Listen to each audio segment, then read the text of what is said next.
요즘은 코로나로 인해서 아이들과 많은 시간들을 같이 이런 공부 같은 접하고 것들은 있죠. 아이들이 반드시 해야 되는 일이어서 부모님이 시키는데 아이들이 하기 싫어서 싫어, 안 해, 못 해, 이런 말들을 아이들이 자주 사용하는 것들을 보게 될 겁니다.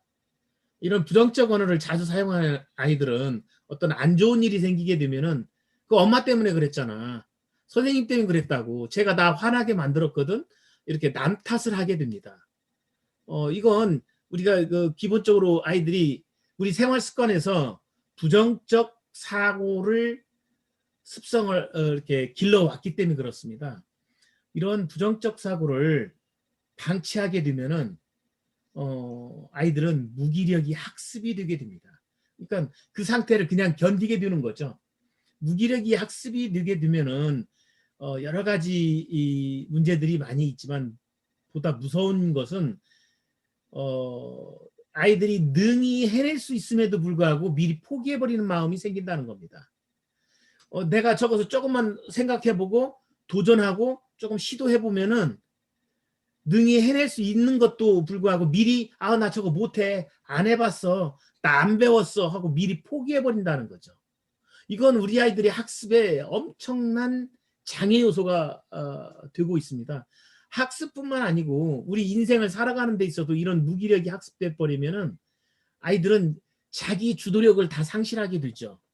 그러니까 기존에 이런 나 안 해, 못해, 이런 말들을 자주 사용하는 것들을 방치하게 되면은 안 된다는 사실이죠. 뿐만 아니라 이 학습된 무기력이 자꾸 이렇게 누적이 되게 되면은 좀 외향적인 아이들은 폭력성으로 이어지게 됩니다. 그래서 빡 하면 화를 내게 되고 충동적 분노, 습관적 분노가 일어나게 되죠. 그래서 욕을 하게 되고, 좀 심한 애들은 이제 싸움을 하게 되고, 이렇게 이제 폭력성으로 이어집니다. 또 좀 내성적인 애들은요, 그게 안 되니까, 그렇게 해서 해피가 안 되니까 회피성으로 이어집니다. 그래서 게임 중독이나 약물 중독으로 이어지게 되죠.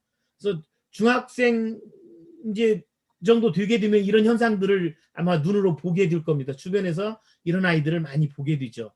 이런 것들이 기존의 이런 부정적 사고에서 이렇게 연관된다는 것들입니다. 그러니까 이런 아이들한테 우리 부모님은 간섭을 할 수밖에 없게 되죠.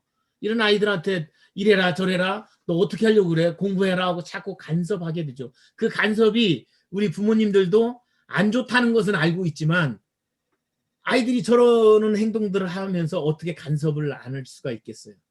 그러면 대한민국 부모 아니잖아요. 자, 이 인성은 뭔가 가르쳐서 또 어떤 이벤트를 통해서 인성이 형성된 것이 아니라는 것입니다. 인성은 의식이 변해야 올바른 인성이 형성되는 것입니다. 왜냐하면 예를 들면 바꾸지 않고 올바른 행동을 요구하게 되면은 감정이 상하기 때문에 그렇습니다. 이 감정이 상하게 된 것이 자꾸 누적이 되면 감정 폭발하게 돼요. 감정 폭발하면 분노 조절이 안 되게 되는 거죠. 그러니까 아이들한테 지금 가장 중요한 것은 이 의식을 바꾸는 교육이 필요한 거죠.